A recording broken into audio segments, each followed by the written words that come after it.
COVID-19 forced the world to deal with loss, lost lives, but also lost jobs and lost incomes, especially in developing countries.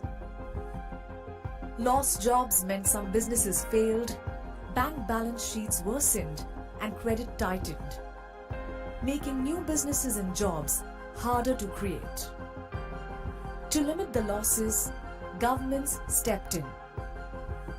Their swift action helped households and businesses get by and kept financial institutions running. But it cost a lot of money, and many governments borrowed heavily to fund. Now, countries face new long-term challenges like unsustainable levels of government debt, a lack of clarity about the real financial health of households, businesses, banks, and even governments. The 2022 World Development Report examines the interconnected economic and financial risks that emerged during the COVID-19 pandemic and the actions governments can take now to enable an equitable recovery. Ignoring these risks could threaten any recovery, impacting the most vulnerable.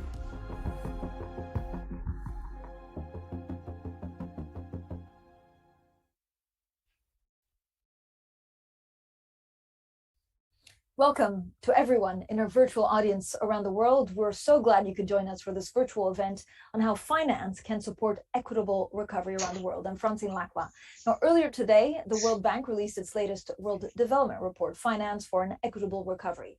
The world is still dealing with COVID-19. This pandemic really has triggered the largest economic crisis in more than a century, increased global poverty for the first time in a generation, and increased inequality across and within countries. Now, governments stepped up with generous economic support for households and business, and while these helped mitigate the worst impacts of the crisis, they now need to be rolled back. So today's event will discuss how this can be done without setting off a cascading financial crisis. We are live streaming today in English, French, Spanish, and Arabic, and you can follow the event on social media as well using the hashtag WDR2022. Now, you can also post comments and questions at live.worldbank.org, where our experts are standing by to respond in all 4 languages. Now, let's start off by hearing from the World Bank Group President, David Malpass. Mr. Malpass, over to you. Thank you very much, Francine. Thank you, everyone, for joining us today. It's for the launch of this year's World Development Report. It's called Finance for an Equitable Recovery. Let me begin by thanking Carmen Reinhardt and the WDR team for the timely report.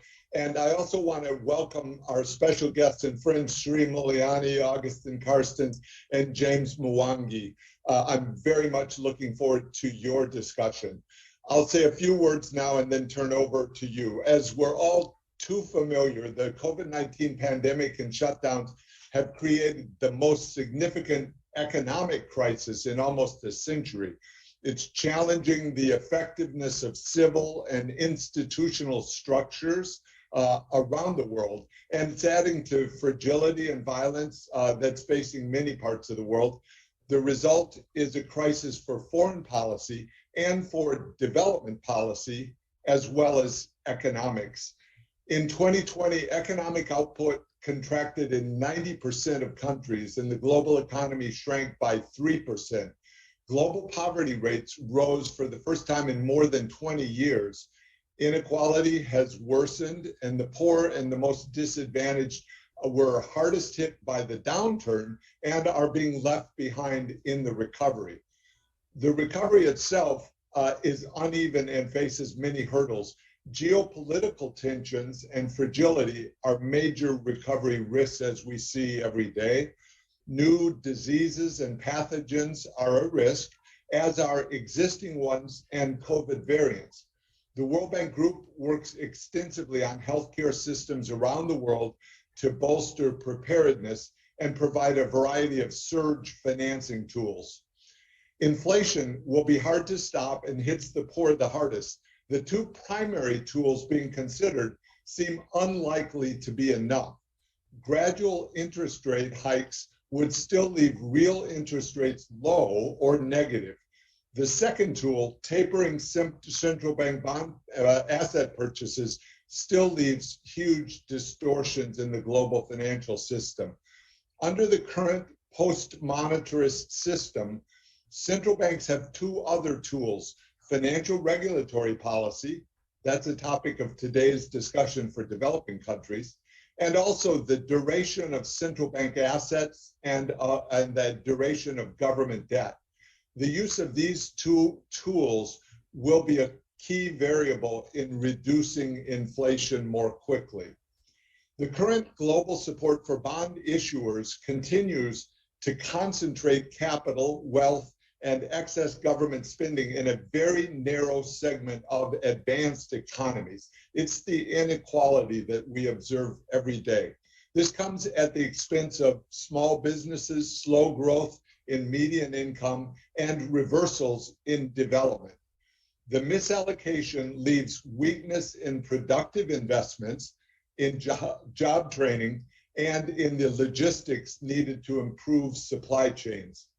That's not an argument for faster interest rate hikes, which themselves cause damage, especially on new businesses and on developing countries. Rather, it's an argument for governments and central banks to use more of their tools at the same time.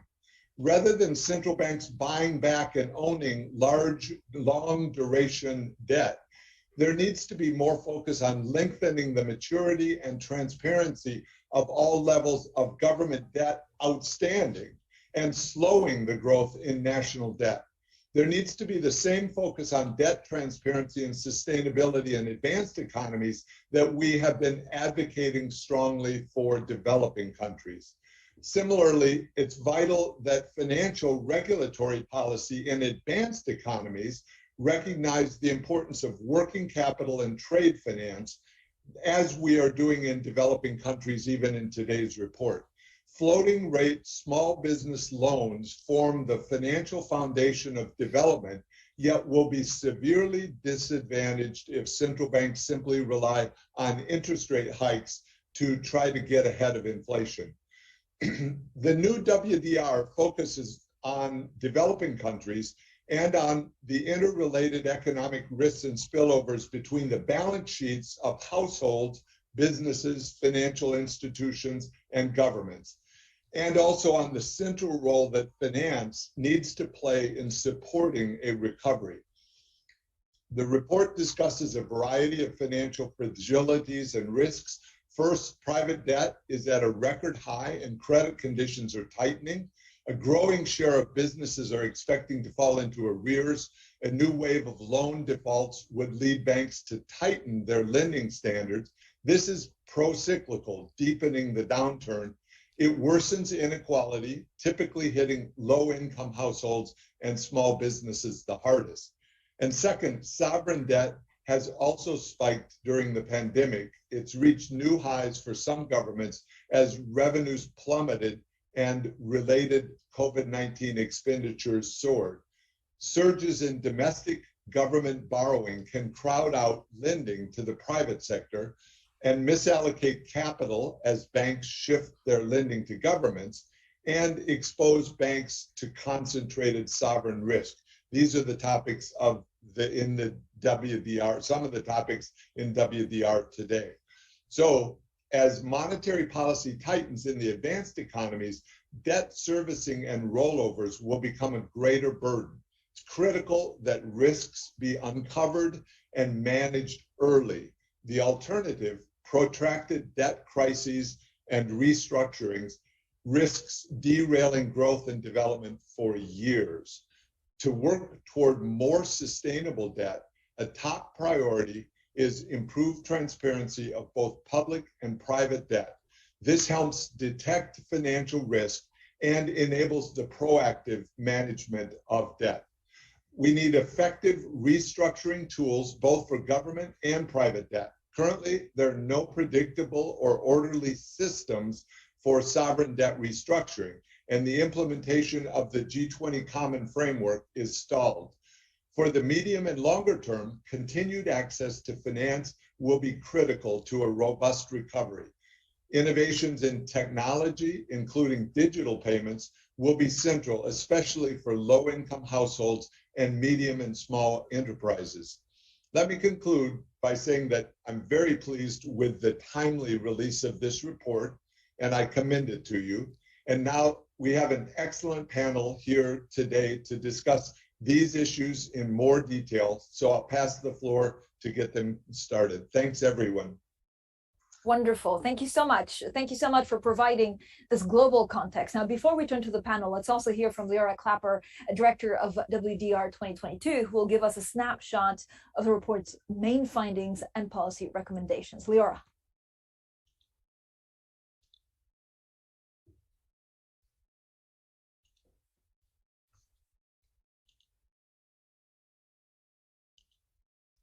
Thank you, President Malpass. This report is about identifying and resolving financial risks that have been revealed or worsened during the pandemic, and which could threaten the broader economic recovery. This report comes at the point in the COVID-19 crisis when the economic programs that were implemented early in the pandemic to limit the immediate financial impacts of the crisis now need to be scaled back.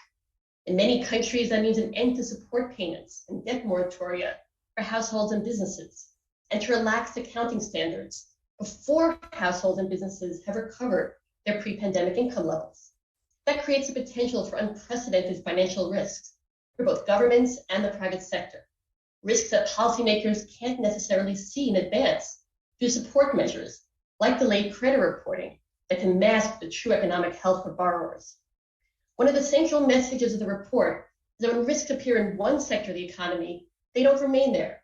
The balance sheets of households, businesses, banks, microfinance institutions, and governments are all interconnected, such that a risk that arises in one of these sectors can trigger a financial chain reaction that can spill over and destabilize the entire economy. For example, when families and businesses face a loss of income, they may default on their debts. Lenders are then saddled with poor loan quality, and in response tend to reduce new lending. Almost everyone suffers when the economy experiences a credit crunch, but the worst impacts hit low-income households and small businesses who rely on credit to drive spending and investment. In these circumstances, a negative feedback loop between financial sector performance and real economic activity can drive income inequality. And there's reason to be worried. For example, that half of all businesses surveyed across selected low and middle income countries report that they expect to fall into arrears. Loan defaults could now sharply increase, and we've seen in past crises that private debts can become public debts if governments are forced to bail out struggling financial institutions. In addition, escalating levels of sovereign debt in a context of lower government revenue from taxes may weaken the government's ability to support households and firms and weaken bank balance sheets if banks are holding local government debt. There's also the challenge of global risks, such as rising interest rates and inflation, which have the largest effect on the poorest people. This WDR focuses on solutions for 4 key areas of risk. First, debt moratoria and freezes in credit reporting helped prevent a wave of loan defaults during the pandemic, but they also reduced credit market transparency. Lenders must now prioritize identifying and reducing non-performing loans. Delayed action can threaten financial stability, reduce access to credit, and discourage entrepreneurship. Second, delayed resolution of distressed debt can waste time in the productive use of assets and human capital. Effective insolvency systems facilitate conciliation and mediation, as well as simplified and quicker out-of-court workouts for small and medium-sized businesses. These can prevent capital from flowing to unprofitable businesses and allow individual debtors to escape the stigma of debt distress. The third risk is tighter access to credit. Digital financial tools and lending models can help lenders better manage credit and continue lending. Policymakers should put in place pro-innovation regulations and upgrade financial infrastructure while ensuring consumer protection. And fourth, many governments had to borrow to finance their pandemic spending, pushing sovereign debt to new highs. Now the proactive management and reduction of sovereign debt is important to free up fiscal resources to support the recovery and the transformation towards a greener world economy and prevent the problems associated with sovereign debt distress, including prolonged recessions and high inflation. Although we highlight many challenges to the recovery, we're optimistic about the tools for addressing these risks. And the interlinkages in the economy can work in a positive direction as well. A sustainable public debt, a sound banking system, and growing private sector can mutually reinforce a robust recovery. We hope this report can help governments identify which policies should surface as top priorities and how to best allocate scarce resources to support an equitable recovery. Thank you.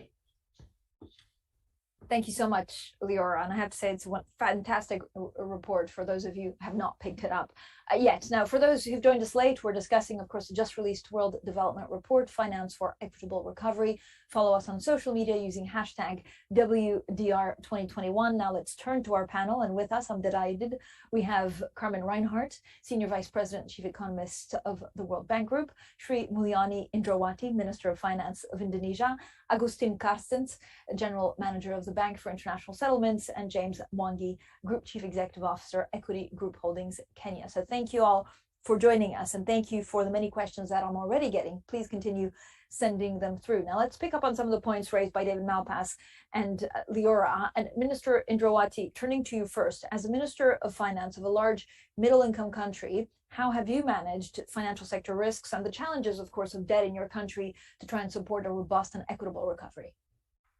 Well, first, thank you so much for this invitation and congratulate for the WDR, which is very timely in terms of the topic. The pandemic definitely have a very significant implication to many countries in the world, including developing and emerging. The contraction of the economy, especially in 2020, which is followed by the contraction on the revenue side. For Indonesia, for example, the contraction of the economy is 2.07 in 2020, and then contraction on the revenue side, which is the revenue dropped by 16%, while the spending increased by 12%. That's widened the deficit in 2020, the first year of pandemic. Luckily for Indonesia, I think the contraction of the economy relatively modest, and how we respond to this contraction with the counter-cyclical, both on the fiscal side and monetary side, as well as regulatory forbearance on the financial sector regulation. Those has been put in what we call it 3 years extraordinary policy, which is allowed by our emergency law. This actually tried to create a discipline so that we are not going to continue in an emergency and extraordinary situation, also paving the way for the exit policy. So within this context now, the recovery in 2021, driven by, of course, advanced economy, commodity price, which also for Indonesia, creating also a very strong recovery on our fiscal. The revenue increased by 19%, while the spending are controlled around 7% growth. So the deficit has been dropped from 6.1% to 4.6% only within 1 year. And for this year, we are going to expect the deficit will be declined even further below 4% of GDP. So that within 3 years, we will be able to return to what we call it fiscal discipline rule, below 3% maximum deficit. How we manage this situation? First, I think there is a discipline in using the fiscal policy, really focusing on health related to COVID, social safety net in order to reduce the inequality and especially protecting the society, which is the most vulnerable one, and also focusing on small, medium enterprises to recover the economy. The recovery of the economy in terms of growth has been accelerated, especially on the last quarter last year, in which we are able to achieve 3.7% of the whole year last year.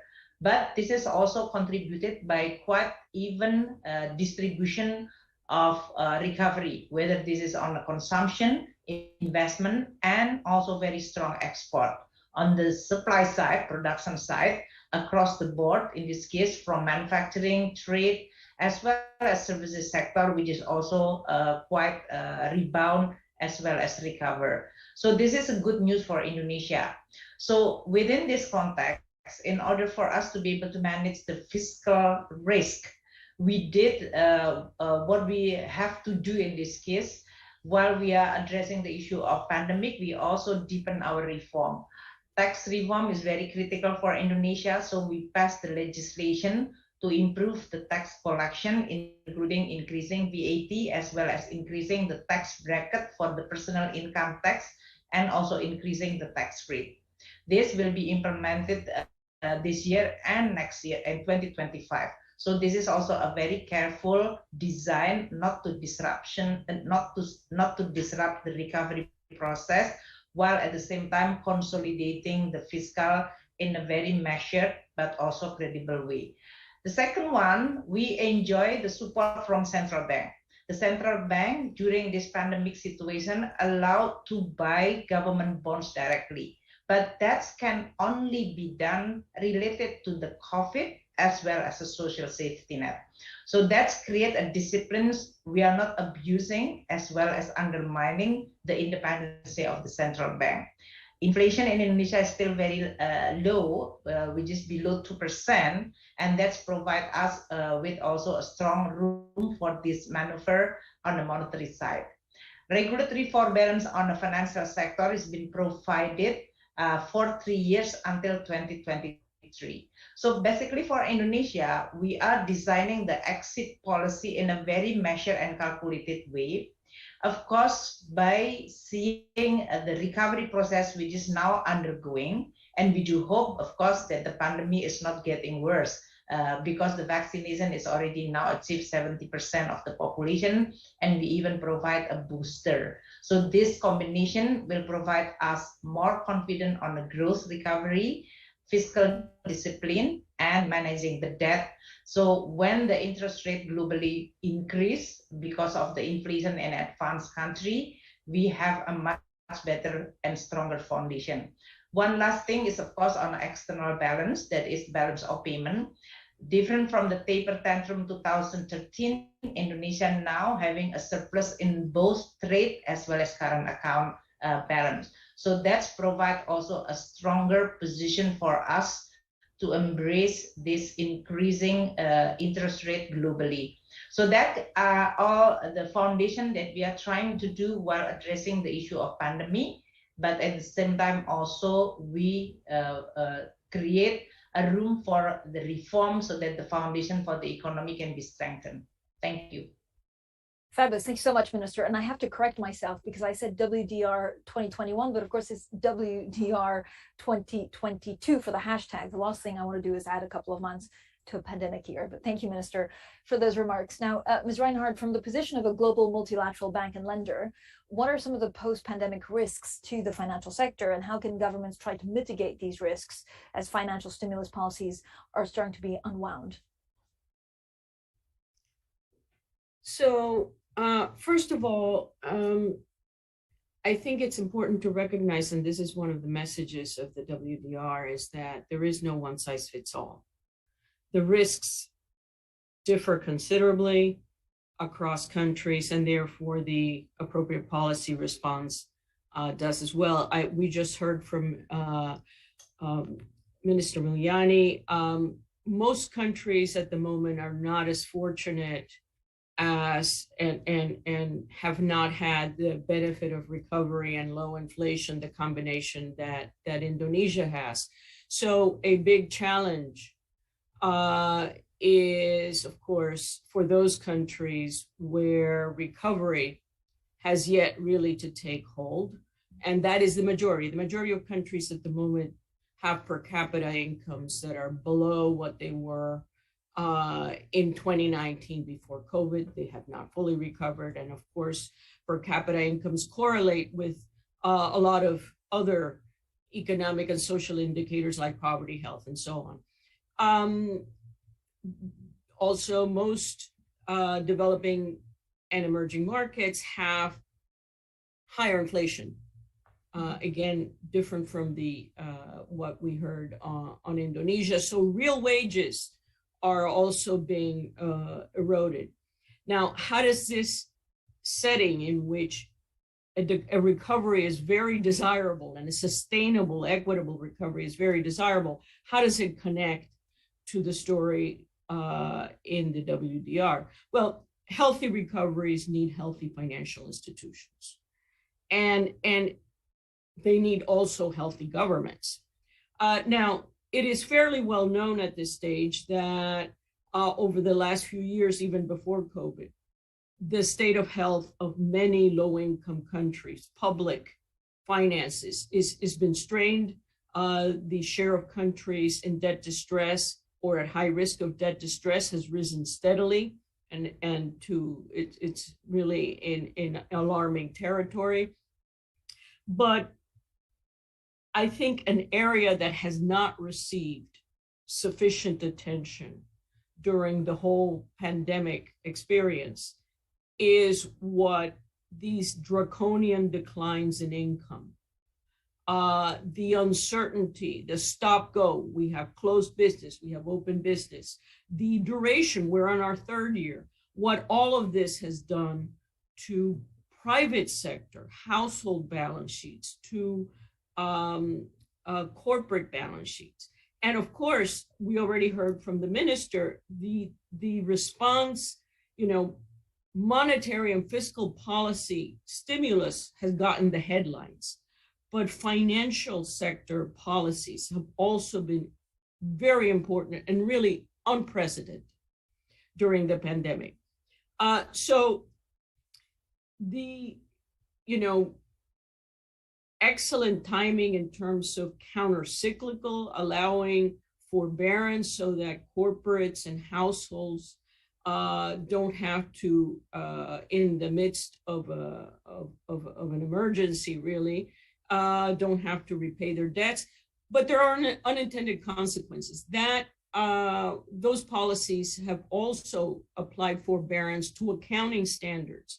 So, we've had about 20 years of progress in many emerging and developing countries towards more transparency in balance sheets, towards better and more standardized accounting of what is non-performing loans, and the pandemic has really set that back. So a concern that we reiterate again, and we heard from this from both David, from Leora, is to what extent are we going to see risks from the things we see or from the things we don't see? And let me say this, having studied financial crisis for decades, it's often what we don't see that really triggers a crisis. In the global financial crisis afterwards, the surprise was Greek debts were a lot bigger than previously thought. In the Asian crisis of 97, it was thought that Thailand's central bank had much higher level reserves than it turned out to have. And now the concern that we put forth is that be very careful, take stock quickly, do stress testing, get a handle on non-performing loans, because I think the forbearance policies that have been so helpful in providing support to households and firms during the pandemic have had unintended consequences of making much more opaque the balance sheet of banks. And that could be a very negative surprise. I will conclude by saying that if you look at some of the World Bank's pulse surveys, which survey medium and small enterprises mostly, and one of the questions those surveys ask is, are you in arrears now, or are you likely to be in arrears 6 months from now? The answer to those surveys is worrisomely, overwhelmingly yes. The average response is about 40% of the firms say that they're either in arrears or expect to be, and a significant share of countries, the share saying yes to arrears is much higher. How does that connect to a picture where nothing has happened in non-performing loans? So beware of the risks that you don't see, I think, is a cautionary message, and therefore the importance of stepping up surveillance to assess the damage on a timely basis and act accordingly is really a call for action on the part of the WDR. And I would conclude now by saying that, again, this is not a one-size-fits-all. we try to work with countries depending on their specific needs. All right, thank you so much for that. Mr. Carstens, from your global bird's eye perspective on the role that central banks and financial regulators play, how can rising government debt be managed to lessen, again, the risk of debt crisis, but also try and support some of these more equitable societies that we're trying to build? Thank you very much, Francine. Thank you to the World Bank, to David, and to Carmen for having invited me to this event, and congratulations for the World Development Report. Great to see also Srimulani and recognize her for her work on the G20. Well, let me start from, I would say, a key principle here. I mean, I think that the real issue we have been facing over the last 2 years is something that has to do with a real shock. The real shock was a pandemic, and it had a very important impact on economic activity. Now, macro policies have been implemented to smooth the initial impact, to impede that this real shock translates into depression and into a financial crisis. And I think so far so good, we have managed to do that. The monetary, fiscal, and financial policies were always from the outstart predicated on the basis that they would be an immediate buffer to the magnitude of the shock. At the end of the day, the shock has an impact on the real sector of the economy, on the business cycle, on the allocation of resources. The solution will require a major reallocation of resources in the economy, and more than anything, to push very hard structural reforms that would increase potential growth. I think a lot of the problems we're facing would be minimized if growth would be enhanced. And as a matter of fact, in many emerging and developing countries, the growth problem started already since the mid of last decade. It's important that the macro policies can transfer the baton to other type of policies that address more directly the nature of the shocks. As the report very well establishes, some of the macro policies will need to enter into another phase. Why? Because they have hit their limits. Certainly monetary policy cannot go further than where it is. It needs to start reining in, and now it has to be, as Carmen says, one size doesn't fit all, but certainly central banks need to be ahead of the curve, anchor inflation expectations, and make inflation reach a more normal level without generating a major slowdown in economic activity and in the financial sector. A smooth landing is what central banks are looking for, and I think with the instruments they have, they will be able to do that. Now, in terms of your specific question about government debt, I think we face today a real interesting circumstances, and that is where even growth has been lower than expected or desired, it still is higher than real interest rates and than nominal interest rates in many countries. So that gives them time, it gives time governments to start bringing back order into their finances. Obviously, there might be cases of major urgency, but in most of the cases, there is time also to gradually start looking after a sustainable debt. And here, let me bring back the issue of growth. The key equation here and or calculus or indicator that Carmen knows extremely well is the difference between interest rates and growth rates. If we work more on growth rates through time, I think that we can diffuse many of the problems in many countries. And now this also calls for the allocation of government resources and the policies that on the fiscal side can be implemented. I think that now we need to move more into more focused and targeted type of policies that can enhance the resiliency of firms not of all of them, because we know that they have been sectoral shifts in demand and so on, and some firms regretfully will not be viable. We need to be able to support employment so that employment supports consumption, and this continues with the access to financial services to a lot of the population.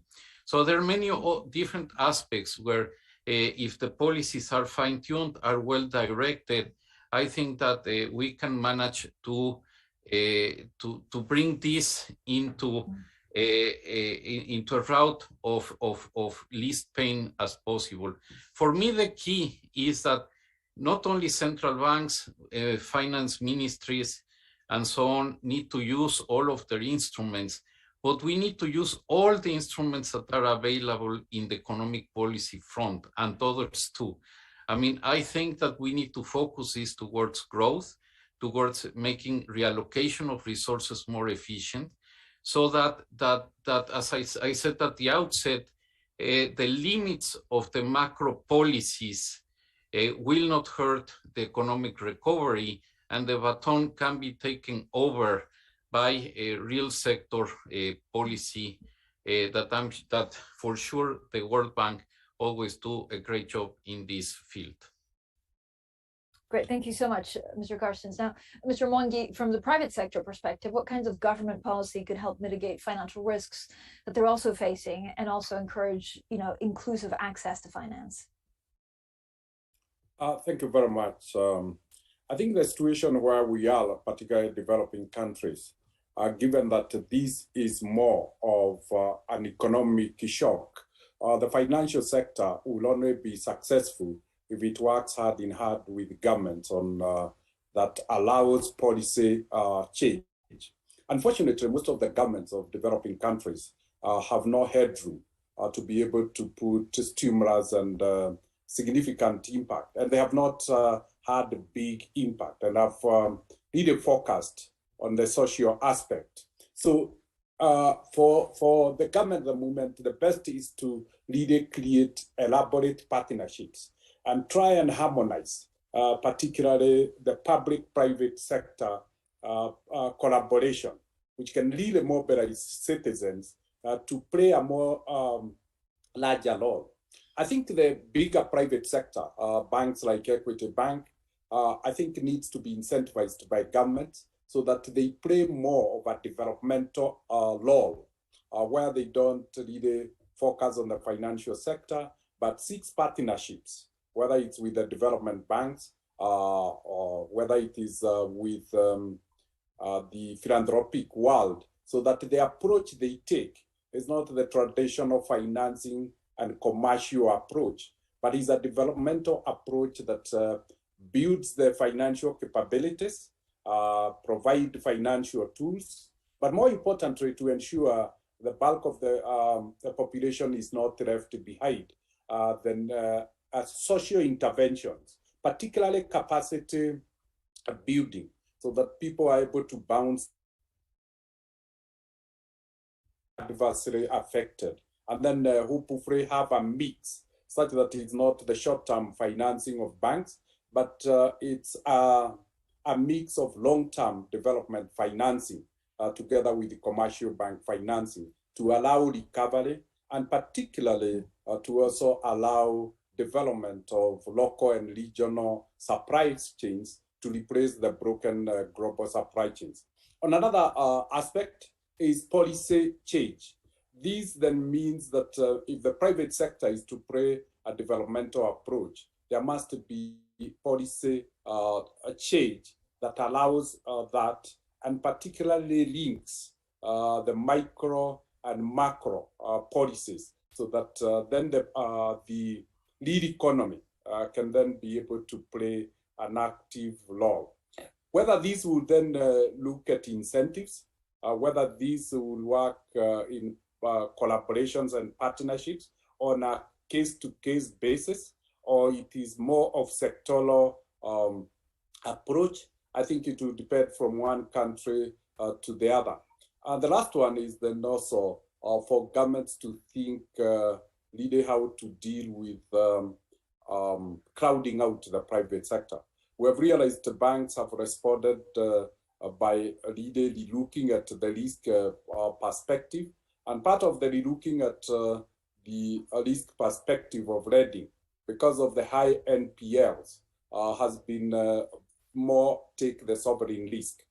And as more of the government tries to fill in and replace the lost income in terms of tax revenues through debt collection, there should be, they should strike a balance such that they don't crowd out completely private sector that then is playing a very significant stimulus role to the real economy. So that is how I see where the government can come in and take a more, like in East Africa, may be a more regional approach other than a national approach may help so that cross-border trade and investment then plays a bigger role in bringing back the recovery and stimulating recovery than maybe government. So the issue of relooking at markets and maybe sacrificing a bit of sovereignty to regional policies that allow cross-border trade, that allow larger markets, that allow maybe ease of trade, maybe a way to approach this recovery. Mr. Mwangi, thank you so much. So let's actually, first of all, welcome the audience who have tuned in right now. We're discussing the just released World Development Report on Finance for Equitable Recovery. Now, we're also asking everyone participating, listening in, or watching us to take a poll. In an ideal world, and this is a complicated question, but in an ideal world, policymakers should be able to address all of these challenges, but given that they can't, they have to prioritize. So what do you think could be the priority to support an equitable recovery, the first priority? So you can vote, it's A, B, C, or D. A, identify and address non-performing loans and financial sector stability. B, resolve distressed loans of households and businesses. If you answer C, and I think you can just actually type it on the website, C is ensure access to credit, especially for low-income households and small businesses, and D, finally, tackle record high sovereign debt. We will reveal the answers at the end in about 15 minutes for now. But Mr. Indrawati, like maybe one of the things that we need to look at, and I'll ask all of you the same question about 1 or 2 minutes, really to try and get the conversation going, is what can policymakers at this point, in this juncture in town, and we've seen actually some of the difficulties in addressing all of these together, but what can policymakers do with high levels of private debt whilst avoiding this credit crunch or sustained lending by banks to zombie firms? There's not a magic answer, but what signs should they be looking out for? Well, I think if the recovery of the economy can be accelerated, that will provide a room for the bank to address the non-performing loans. Because as I said earlier, even in Indonesia, we provide the regulatory forbearance for the financial sector, especially bank, for 3 years until 2023. And that means the NPL, although currently at the 3% level, but they are actually have to provide the additional capital reserve in order to anticipate the realized non-performing loan by the end of this policy. And that's why when the recovery process is accelerated, the bank definitely will see that the corporate debt, which is under restructuring, can become current again, and they can serve their debt again. That is a good solution. So definitely the recovery economy is necessary condition for this banking sector, and the exposure to the non-performing loan can be actually decreased, or that can be addressed. The second one is, of course, the stability of the economy in the form of the interest rate. As much as possible, if you can avoid this disruption of the recovery. As we can see that the inflation coming, whether this is coming from the supply side disruption, labor shortage in the advanced country.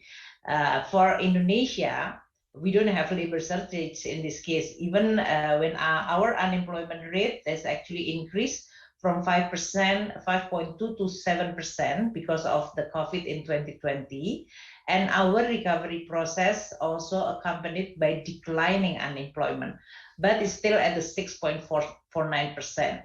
And of course, Indonesia, unlike in a more advanced country, we have an informal sector. So labor supply is actually not a problem. Supply disruption may be also not really a problem. We do have the pressure from the inflation eventually coming from the commodity price, like the CPO coal, which is oil, which is going to be also creating a pressure. The inflation on the production side, producer side, is actually much higher, but inflation at the consumer side is still the headline on the consumer inflation is still very low. Some of it is because of our administered price, that is the government absorbed this increasing price through subsidy. But that's only one part of the issue. But low inflation, high growth definitely will help a lot of what you call it, restructuring of the loan to become a current. The second one, this also create a better chance for the banking sector to restore their intermediary function. To be honest, during this pandemic in 2020, the credit crunch is actually quite severe. We are contracted by around 5%. So if you can combine between on the supply side, government mobility has been stopped, and then the credit is also stopped or declined sharply, NPL is going to be increased. Bank will take care of their own balance sheet first. And that is exactly also what the government really wants, because we don't want to face the pandemic, that is a health crisis, then can create social crisis when the people become unemployed and becoming poor, then combined with the banking crisis. So we want to make sure that the bank and financial sector will be actually relatively stable. They have to do what you call it additional capital adequacy ratio at now 25%. So I think it's relatively robust. And we also see that the non-performing loan is now declined. And I think they've already restructured and they're becoming current again. So it's a good, the right indication for what you call it, restoring to the normal level again. The problem for Indonesia, maybe, I don't know, in this case, Carmen and Augustine, during this very special situation, we are supported by central bank who become a standby buyer of the government financing. At the same time, the bank doesn't want to lend commercially because it's too risky. So they prefer to buy government bonds. So the government deficit, fiscal deficit, has been actually supported directly by central bank, and this the fact that banking sector is not lending. Now, if we are going to normalize, central bank stop financing and bank will start lending to the commercial, then fiscal need to reduce the deficit. So this is going to be like the combination of the macro level, which is linked to the recovery process. Minister, thanks so much. Carmen Reinhart, maybe just a question, quickly on zombie companies. Where do you worry about them the most? And then I have a question also for you from an audience member, which is basically what measures should Latin American countries take now so as not to exacerbate some of the acute problems that they had before the pandemic? And this person, mentions, for example, the lack of basic services, but also some of the maybe, some of the corruption that we could see out there.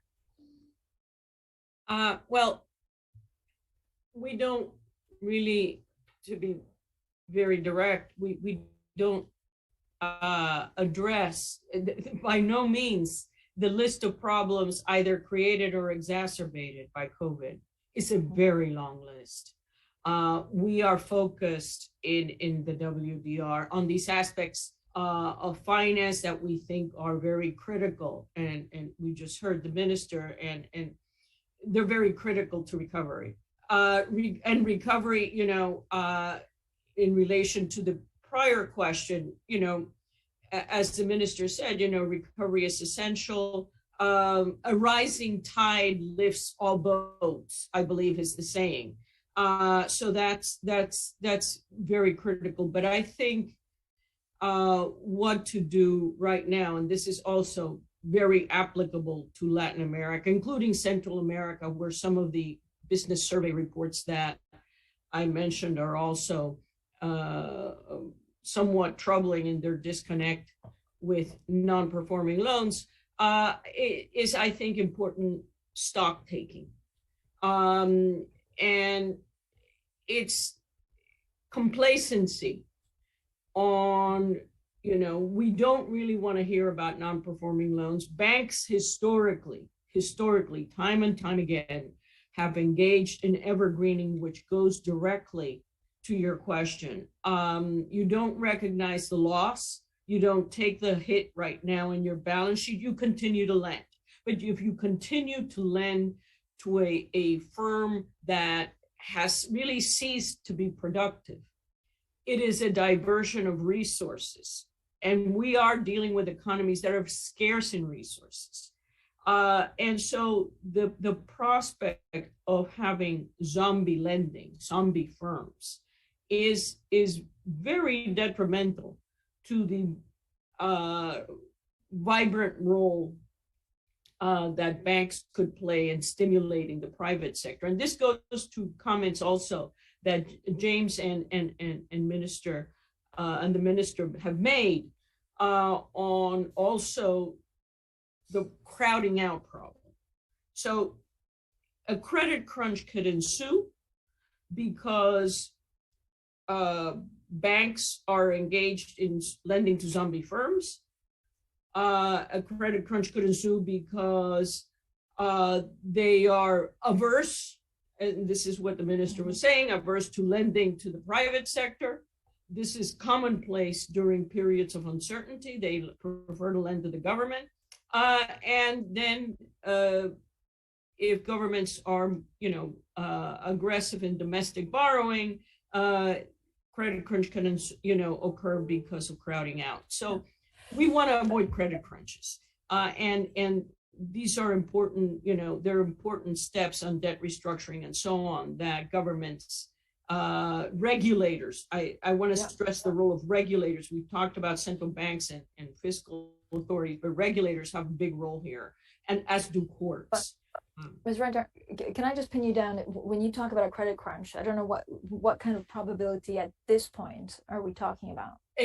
Look, again, I'm not dodging your question. It's not a one size fits all. In some countries, we have been in a credit crunch already, okay? And in part that reflects the fact that, as I alluded to in my earlier remarks, for the majority of developing countries, the majority, they have not yet recovered their pre-COVID level of income. So, for many, the credit crunch is already underway, and we've seen the pattern that we heard from in Indonesia, where more lending is going to the government from the banks, either because the banks are risk averse, the government needs to borrow more, or a combination of the two. Right. But this is not a hypothetical. Is the point that I'm making? And in many cases, extending into 2022 and beyond really jeopardizes the prospect for private sector recovery. Great, thank you so much. Agustin Carstens, I don't know whether you want to talk about, what you think is a possible probability at this juncture in time of something to go severely wrong, more wrong than we've seen in the last couple of years, but also how can policymakers encourage at the same time banks and fintechs to leverage some of the digital financial technology to provide financial services whilst managing the other risks? Well, picking up on what Carmen said in terms of credit crunch and so on and so forth, I mean, I think something that we should realize is that this period of difficulty in the world economy is not a result of a financial crisis. If we compare this to 2008, 9, 10, then it was a real financial crisis. The epicenter of the problem was in the financial sector. Here, it's not the case. Here, again, let me insist, it's a real sector type of crisis. So in this case, I think that the financial sector can really be part of the solution. And I think so far it has been part of the solution. By and large, we don't see any banking crisis. In most countries, we don't see any banking crisis looming. I think that the Basel core principles that were developed after the previous financial crisis have done a very good job. I think that commercial banks have a higher loss absorbing capacity. I think so far they have been engaging in lending. And yes, it probably hasn't been as fast as we would like to see, because as many of the speakers in this event have said, there is a lot of uncertainty out there. There is a lot of risks out there. And I think one of the roles where I think there is still a scope for joint action between the public and the private sector is precisely how can this uncertainty and how can these risks be shared between public and private sectors in an efficient way. I think many lending can be done through public development banks. I think international financial institutions can also bring to the table creative financing programs where risks can be allocated in a more efficient way. And this better allocation of risks and better management of uncertainty can unleash more private sector lending. The capacity is there. We just need to find out how can we unleash it, and this has a lot to do with risks. And of course, to deal with the pandemic in the first place, and as I have been insisted, getting more growth going would also help tremendously. It certainly would. I actually have the results of the poll, which I'll tell you in a second, then go to Mr. Mwangi. So the poll results, about 60% of people who took the poll across all 4 languages say the most important priority is C, which is to ensure access to credit for low-income households and small businesses. So, Mr. Mwangi, is this? I mean, it's easier said than done. Of course, we'd all like to do that, but what are the challenges if this is a priority? And I don't know out of the 4 questions if it is your priority or it should be, of course, all of our priority. But how do you get this done? Truly, I agree that the priority should be availing access to credit, particularly for small businesses. Essentially, small businesses provide massive employment, particularly in the developing economies. They constitute the informal sector, which in some countries, like in East Africa, they're just above 90% of the entire economy. So it is really the basis of survival for households. The second thing is the biggest employer in emerging markets. Jobs are in the informal sector. So the best we can do for ourselves is to fast track the recovery of that sector so that we provide relief to the population and most of them are in the real economy. So then the economy would start firing. How would we do this? I think it has been said by my colleagues. I think development banks and international financial institutions can partner with the commercial banks, particularly to provide a diversified portfolio of credit so that fits in each category. I think philanthropic organizations, foundations, and development institutions can provide guarantees because most of these businesses had closed, so they're bouncing back. They have no securities, the risk is very high. So we could try to do risk sharing, where we could provide some level of guarantee for lending to this sector. The third one is government incentives to the banks to focus on this, such that whether it is the capital weighting leading to this sector, the treatment for reporting purposes by the regulators, a policy shift would be absolutely necessary so that there is a central focus so that all the efforts, all the hearts are on the deck of getting the economy to start recovering. Thank you so much, sir. So we're almost out of time, but I'm going to ask you each actually in 30 seconds because we have a lot of policymakers also watching. So could I ask you in 30 seconds your biggest concern for the next 12 months and what you think policymakers or how they should address this? Mr. Carstens, maybe you can kick us off on that in 30 seconds. Pandemic number number one, and the low growth, number two. Minister Ingrawati. Well, the increasing interest rate, inflation and interest rate globally, number one, and a slow growth because of the non-ending pandemic. Thank you so much. Carmen Reinhardt. Hard to argue with a pandemic. I think the low growth inflation are not really separable. And, you know, I think the part that perhaps is often forgotten is that inflation is very regressive. It's a regressive tax, so it goes to the income inequality issue as well. Thank you so much. And Mr. Mwangi. Microeconomic environment is most appropriate for the private sector to be able to kick in. I think economic growth is what will stimulate and help populations to move out of the situation. So that should be the policy focus. All right. Well, thank you all for joining us. And of course, as you see from the poll, thank you for everyone who also participated. There's no real correct answer. Not really, as you heard today, there's no one size fits all approach, and all of these elements must be tailored to each country's context and of course build on country experience. Now, we hope you've enjoyed the event today, and please do keep sharing those comments online using our hashtag WDR2022. Goodbye for now, and thank you again to all of our wonderful panelists joining us today. Thank you.